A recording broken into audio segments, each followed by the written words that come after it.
NDA की राष्ट्रपति पद की उम्मीदवार द्रौपदी मुर्मू आज एक दिवसीय दौरे पर मध्य प्रदेश और छत्तीसगढ़ आई, जहां उनका जोरदार अंदाज में स्वागत किया गया है।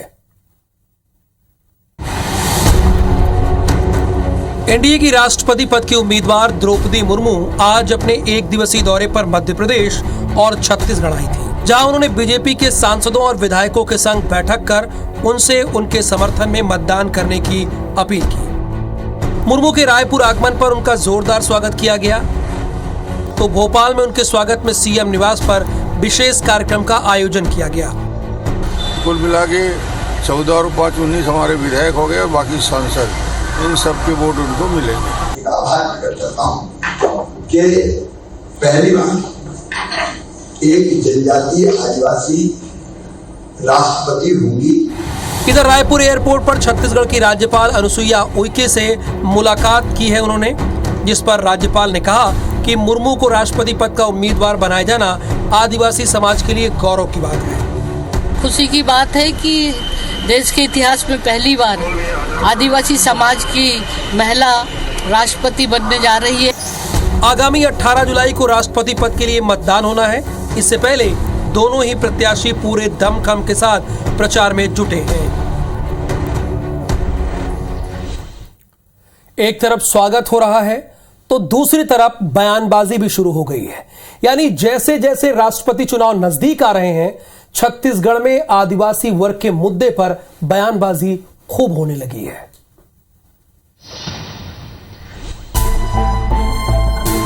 आज एनडीए पद की उम्मीदवार द्रौपदी मुर्मू छत्तीसगढ़ मध्य प्रदेश के दौरे पर थी। मुर्मू के प्रवास पर सीएम भूपेश बघेल के संसदीय सलाहकार राजेश तिवारी ने बीजेपी पर आरोपों की बौछार कर दी। उन्होंने द्रौपदी मुर्मू से 10 सवाल किए हैं। उसमें मीन में मत निकालो, किंतु परंतु मत करो। अंतरात्मा की आवाज से सबका सहयोग द्रौपदी जी को मिलना चाहिए। तिवारी के इस बयान और सवालों को लेकर भारतीय जनता पार्टी ने कुछ इस तरह का पलटवार किया है। कांग्रेस को इससे पीड़ा हो रही है और पीड़ा इस बात की है कि क्योंकि वो कर नहीं पाए और आज उनके पास करने के लिए कुछ बाकी नहीं। राष्ट्रपति चुनाव को लेकर जिस तरह से कांग्रेस और भारतीय जनता पार्टी में आरोप प्रत्यारोप का दौर चल रहा है, इससे ऐसा लगता है कि इस मुद्दे पर छत्तीसगढ़ की सियासत और गरमाएगी। अब देखना ये होगा कि इसका आने वाले विधानसभा और लोकसभा चुनाव में कितना असर पड़ता है। तो कहीं समर्थन, तो कहीं विरोध, तो कहीं इमोशनल कार्ड खेला जा रहा है। बीजेपी ने द्रौपदी मुर्मू के भोपाल दौरे से पहले इमोशनल कार्ड चला और पूर्व मुख्यमंत्री कमलनाथ से उनके लिए समर्थन मांगा।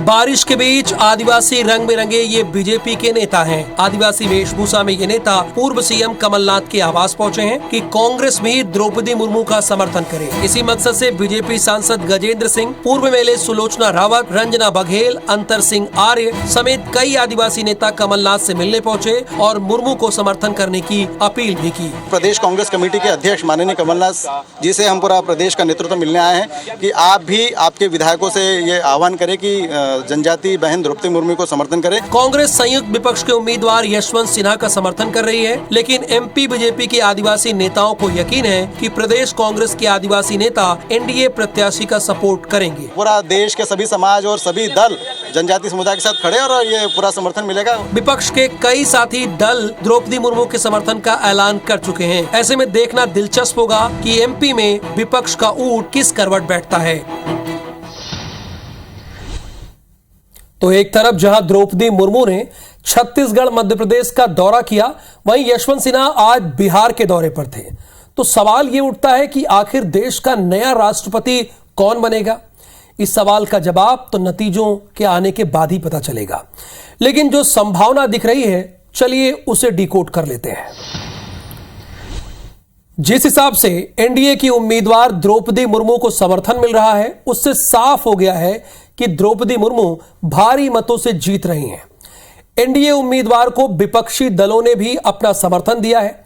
ऐसे में देश के सर्वोच्च पद के लिए हो रहे चुनाव में विपक्ष को मुंह की खानी पड़ेगी। माना यह जा रहा है कि द्रौपदी मुर्मू 2/3 से ज्यादा वोट की व्यवस्था कर चुकी हैं।